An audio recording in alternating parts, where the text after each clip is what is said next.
जय हिंद, नमस्कार साथियों। इंटरनेशनल रिलेशन में आप सभी का एक बार फिर स्वागत है। देखिए, हेलीकॉप्टर दुर्घटना में ईरान के राष्ट्रपति इब्राहिम रईसी, इसके अलावा जो ईरान के विदेश मंत्री हैं, उनको समेत जो 8 लोग हैं, उनकी मौत हो चुकी है।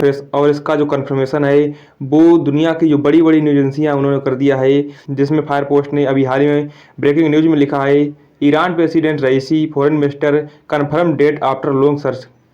इसके अलावा इंडियन एक्सप्रेस ने लिखा है, Iran president Ebrahim Raisi dies in helicopter crash. इसके अलावा हिंदुस्तान टाइम्स ने लिखा है, Iran president Ebrahim Raisi declare death in helicopter crashes. यानी कि अब लगभग कन्फर्म हो गया है कि जो ईरान के राष्ट्रपति इब्राहिम रईसी थे, इनकी जो मौत है वो हो चुकी है। देखिए, ईरान के प्रेसिडेंट इब्राहिम रईसी जो और उनके जो फॉरेन मिनिस्टर होसेन अमीर अब्दुल्लाहिन थे, वो उनकी भी इस हेलीकॉप्टर क्रैश में डेथ हो गई है, जिसमें इस पूरी बात का जो कन्फर्मेशन है वो इनकी स्टेट मीडिया ने दिया है। इसके अलावा जिस हेलीकॉप्टर के क्रैश में इनकी मौत हुई है वो अमेरिका के द्वारा बनाया गया बेल 212 हेलीकॉप्टर था। ये हेलीकॉप्टर इब्राहिम रईसी ट्रेवल के दौरान यूज करते थे, लेकिन जब ये ईरान के नॉर्थ वेस्ट एरिया में माउंटेन के ऊपर से गुजर रहे थे, तकनीकी खराबी आ जाने के कारण इसका जो संपर्क है वो टूट गया था। इसी के बाद जो है हेलीकॉप्टर है वो क्रैश हो गया था। और इस पूरे ट्रेवल के दौरान जो इब्राहिम रईसी थे, वो अजरबैजान की सीमा के पास जो एक डैम था उसका उद्घाटन करने के लिए पहुंचे थे। और जो ये डैम है वो अजरबैजान और जो ईरान है उसकी सहमति से बना था।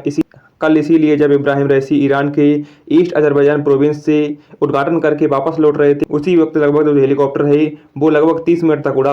इसके बाद जो हेलीकॉप्टर है इसका संपर्क टूट गया। इसके बाद कहा जाता है कि जोल्फा के निकट जो हेलीकॉप्टर है इसकी हार्ड लैंडिंग कराई गई थी। और जो जोल्फा है ये ईरान की राजधानी तेहरान से लगभग 600 किलोमीटर दूर है। देखिए, इसके अलावा ये भी जान लेते हैं कि हार्ड लैंडिंग क्या होती है। देखिए, आमतौर पर जो हेलीकॉप्टर होते हैं उनको हेलीपैड पर उतारा जाता है, लेकिन इमरजेंसी की कंडीशन में जब हेलीकॉप्टर है उसकी जो लैंडिंग है वो किसी जगह पर कराई जाती है तो उसको हार्ड लैंडिंग कहते हैं। और अगर जहाँ पर हार्ड लैंडिंग होनी है वहाँ पर अगर ज़मीन समतल ना हुई तो चांस रहते हैं कि जो हेलीकॉप्टर है वो जोरदार ऊबड़ खाबड़ जो ज़मीन है उससे टकरा जाएगा और हेलीकॉप्टर के क्रैश होने का जो खतरा है वो बहुत ही ज़्यादा हो जाता है।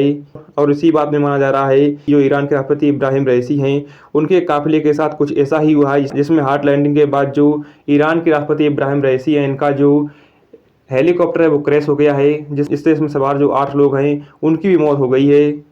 और जब इब्राहिम रईसी जो डैम है इसका उद्घाटन करके लौट रहे थे, उस वक्त जो इनका काफिला था उसमें 3 हेलीकॉप्टर शामिल थे, लेकिन सिर्फ इनका ही हेलीकॉप्टर क्रैश हुआ है।